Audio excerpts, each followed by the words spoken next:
5300 বছর আগে এক ব্যক্তি বরফাচ্ছন্ন আল্পস পর্বতমালায় হাঁটছিলেন। তিনি হয়তো কল্পনাও করতে পারেননি যে 1000 বছর পর বরফে আবৃত অবস্থায় তাকে আবিষ্কার করা হবে। 1991 সালে দুই পর্বতারোহী অস্ট্রিয়া ও ইতালির সীমান্তবর্তী উর্জ তাল আল্পসের নিচে এক বিস্ময়কর সেটি ছিল একটি মানুষের সংরক্ষিত দেহ। ইতিহাসে তিনি পরিচিত হন উর্জি দ্য আইসম্যান নামে। বরফে আটকে থাকার ফলে তার শরীর, পোশাক ও সরঞ্জাম প্রায় অক্ষত ছিল, যা বিজ্ঞানীদের প্রাগৈতিহাসিক যুগের জীবনযাত্রা সম্পর্কে অজানা সব তথ্য দিয়েছে।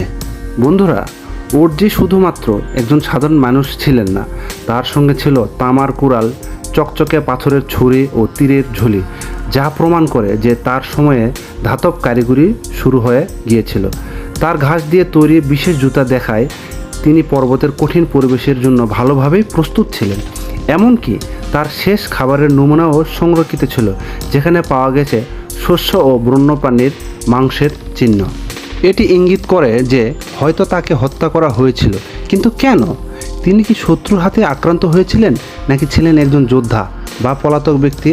তার মৃত্যু এখনও রহস্য হয়ে রয়েছে। এমনই আরেক 1000 বছরের পুরনো মৃত্যু রহস্য আজও কোনো কুল কিনারা করতে পারেনি বিজ্ঞানীরা। বন্ধুরা,